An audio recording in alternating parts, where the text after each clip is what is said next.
Well, howdy ho, good neighbor. Today, it finally happened. That's right. That encampment, homeless encampment, finally caught on fire, and it shut down the freeway. I knew it was going to be a serious thing. That's why I went and filmed it a couple weeks ago. And it seems like years. Anyway, watch this short video, and you can see that when homeless people fight with each other, they call it a burnout, where they burn each other's whole homes up, and that's what happened here. And boy, was it a mess for anybody trying to get into or out of the city of San Francisco. Something needs to be done. All right, watch this video, and we'll see you on the next one. Peace, love, and all that hippie jazz. Bye-bye, everybody. Went up in flames under Interstate 880 in West Oakland. It all happened around the same time. Caltrans and other agencies were removing abandoned and stolen vehicles. Firefighters say it became extremely dangerous after propane tanks and RVs started exploding. That fire forced the temporary closure of some stretches of the freeway and shut down railroad traffic. This time-lapse video shows how thick the smoke got as it spread over Oakland and throughout the East Bay. No word yet on what caused the encampment fire that broke out just after 10 this morning. And from this camera shot, you can see that black plume spread over the city. The thick smoke prompting the closure of westbound 80 to southbound I-80 and, of course, those transition lanes to 580 known as the Maze. There are no reports of any injuries. And back in April, another fire erupted at that same encampment under the 880 freeway.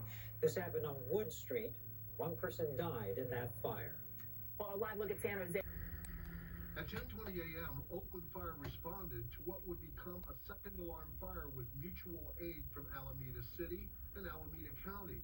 An unused wooden trestle caught fire after a homeless encampment fire spread to it and other vehicles.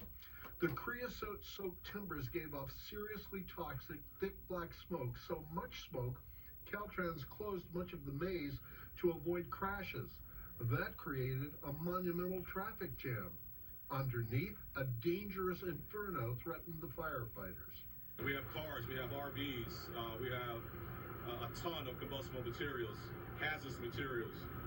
We've had several explosions since we've been here working on this incident. It gave off a lot of heat, some of which bathed the underside of the maze's Interstate 880 steel and concrete structure. We've had numerous fires here at this location, and every time we have concerns about the structural integrity.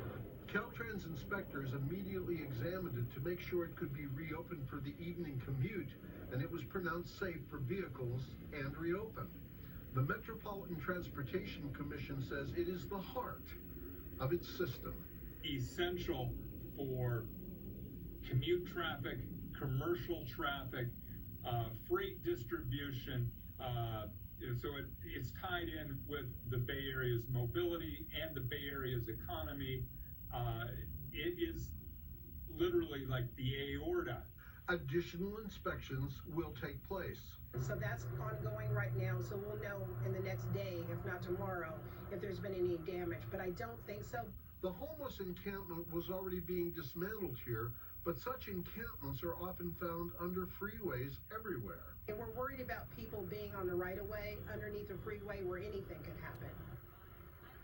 So far, no injuries reported, but the two-story high trestle was serving as a kind of a treehouse that people were living in. So we'll have to see what happens with that. Reporting live, Tom Bakar, KTVU, Fox 2 News. And Tom, is there the possibility that when you have fire after fire at that same location, and you have the heat and the flames on that overpass, that it can take a toll over time on its structural integrity? Yeah, it can, but I don't think this area has been hit that many times by those big fires. The difference between the gasoline fire that happened 15 years ago was that the part of the freeway that collapsed literally was baking under there for hours as this gasoline kept burning and burning and burning. This was much farther away from the structure, and the other part of it is that there was enough space there that a lot of the heat dissipated. But you always have to be careful, which is why the ongoing inspections are ongoing. Absolutely, you have to be cautious. All right, Tom Bakar, live in the newsroom. Thank you.